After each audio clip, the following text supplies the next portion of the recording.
Napili natin tong laro ng Gilas kontra Iran 8 years ago kasi sa tingin ko ito ang magiging realistic na magiging role ni Idol Terence Romeo sa darating na Asian Games. Plus, panalo pa ang Gilas this game kontra sa powerhouse na Iran.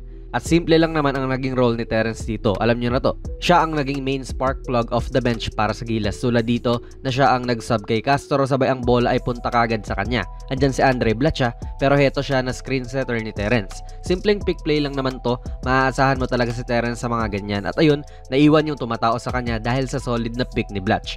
At mismatch na to noong tumapat ang big man ng Iran. Na-foul si Terence dyan noong nangisda siya.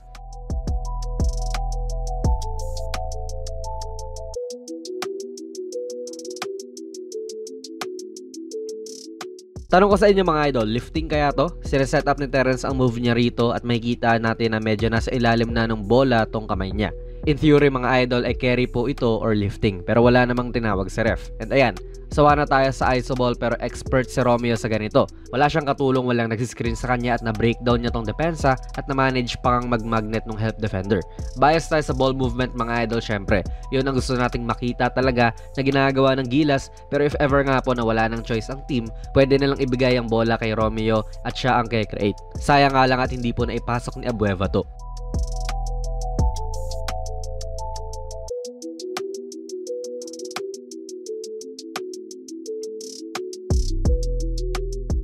Nitong 2022 to 2023 season, nag-average po si Terence ng 43.2% shooting mula sa labas para sa SMB. Mataas ang porsyento na to mga idol, so kahit nawala sa kanya ang bola, tulad dito ay magbe-benefit siya sa atensyon na makukuha ng mga kampi niya. Ang dami nga pong nakapaligid kay Blatch dyan, kaya umextra pa siya kay Terence.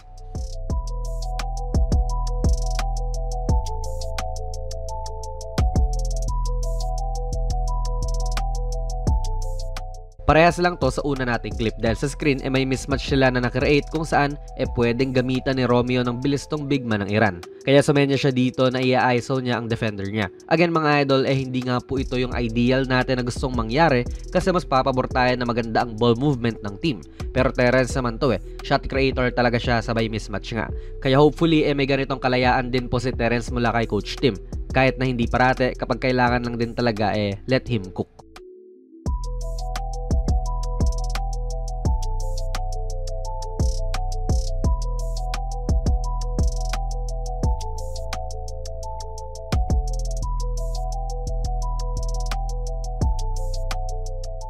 By this time nakakailang tres na si Romeo, so itong kalaban niyang guard todo close out talaga dito sa tres, kaya syempre naging pagkakataon to para umatake siya.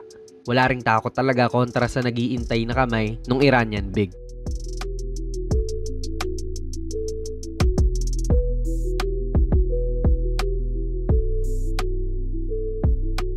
Maaari rin nating makita si Terence bilang 2 guard syempre. Dito ay si Castro nga po ang nagtitimon and I can see na pwede rin naman silang magsabay ni Iskati sa paparating na Asian Games.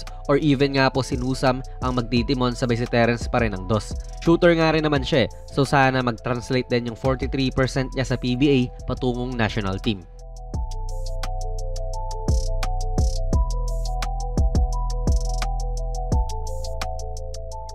Si Romeo at Abueva talaga yung nakaka-excite abangan sa national team natin dahil matagal na nga po silang hindi nako-call up.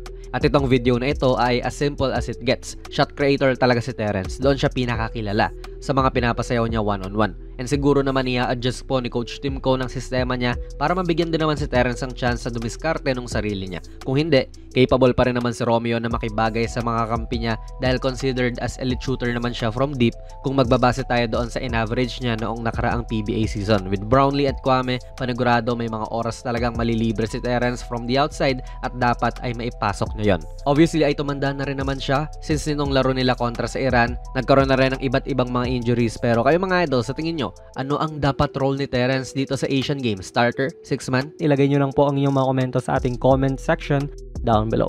Kung nagustuhan nyo po ang ating video ay pipindot na lang idol ng like button, mag-subscribe ka na rin sa ating channel at ako nga pala si Jonas PB and as always, hanggang sa muli.